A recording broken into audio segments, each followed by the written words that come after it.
Well, those players that first started with this program and chose to be a part of this program when there wasn't a track record of greatness. All there was kind of a hope and a vision and the guys on the team, and for them to buy into each other, to buy into our vision meant so much, because if you don't get things started well and you don't get the ball rolling and momentum kind of going in your favor, you end up staying where you are in the dumpster. And if you look at college athletics, if you look at athletics in general, most teams that are in the bottom dwellers stay in the bottom dweller year after year after year. And so the group that allowed us to gain momentum to get ourselves out of a hole was huge. And I think the program is indebted to those guys for making those sacrifices, knowing that they maybe weren't going to reap the full rewards, but they were going to set up the next generation of Dragon football players to be able to reap something big.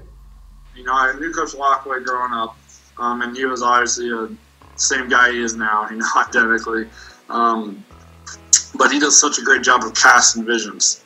And, he laid out a plan of what it's going to look like, step by step of, all right, here's how we're going to get this program going. And, he really, whenever you see that vision laid out the way he could, it's easy to buy in.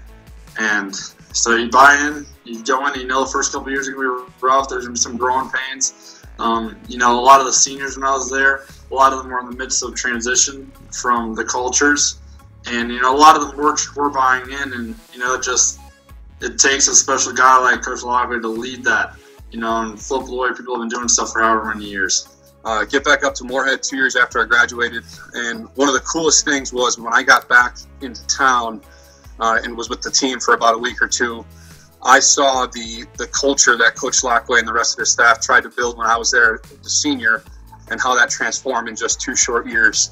There was a complete difference in just attitude and effort throughout the entire classes from freshmen to seniors. And so that was probably the coolest thing. When I went there, it was kind of a culture shock of, oh, this is kind of what he really wanted. This is what we're really working towards. We're not there yet, but we're going to continue to keep growing. And so I do have a little bit different perspective on it, just because I was as a player and coach, and I saw both ends of it. But it's been really fun to watch, and it still is now, still fun to watch and talk to the guys that I know that are on the team or on the coaching staffs that, are really excited where they're headed. I always wanted to get into the coaching profession. Even when my time was done, I felt like I still had more to learn from Coach Laqua. Not just only on the football side of things, but, just in life and what he, helps instill in his players. And, it's something I've always been really attracted to. And it's something that made me want to stay around. And, quite honestly, I knew that this program had unfinished business and I wanted to be a part of it. 100%. We appreciate everything they did for us, because they took a risk on this program coming here when they didn't know what to expect. Laqua was in his first couple years coaching here. They were 1 to 2 win teams throughout that time here, and they took a risk coming here. And we just appreciate what they did for this program. They took that next step to a winning season, putting together winning seasons for this program. And they put us in the position to make a game like this, make the Mineral Water Bowl, make the postseason. I would like to thank those guys because they really they really bought in to Laqua's culture and what he's trying to, and how he's trying to lead us into a better future, and we're getting there.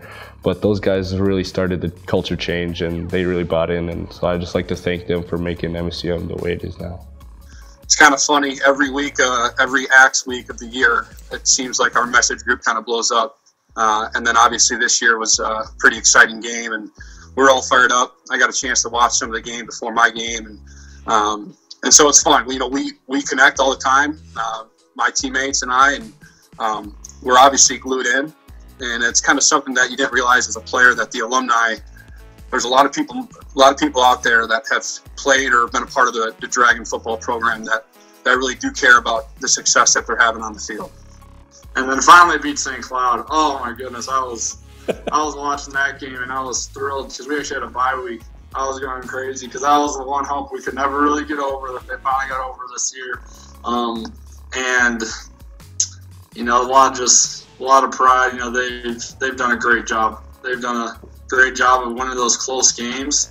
You talk about the Wayne State game in overtime, whenever, just to get the season back on track after losing a couple, or the Upper Iowa game on the road, that's a tough trip. All of those are just huge pieces to, win those close games, and then all of a sudden you're going from a 5-6 team to now you're 8-3, and now you're in a bowl game, and now you're in your first postseason play.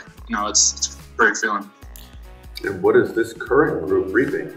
Well, I think, you look at this group and you see things that haven't been done before. You see a bowl game appearance.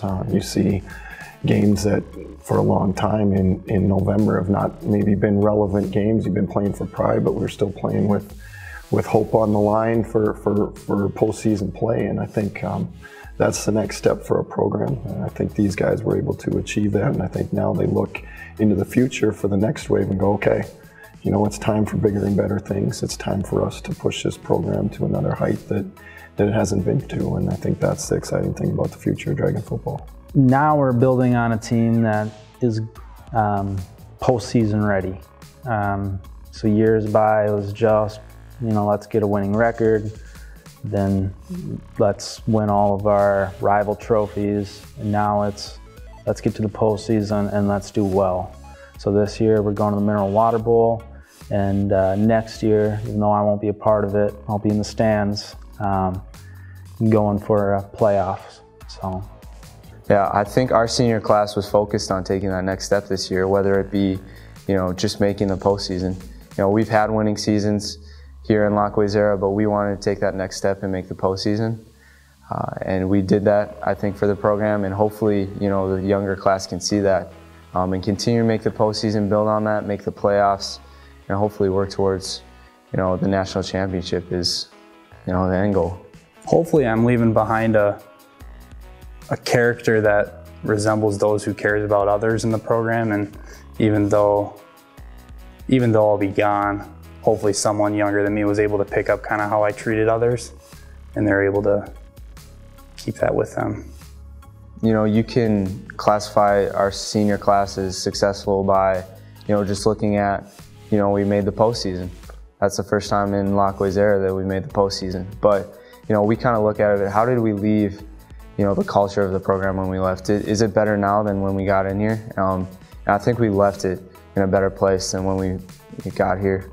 The future of this program is bright, for sure. There's a lot of young guys that understand that, and there's a culture in place that is going to help them continue to grow.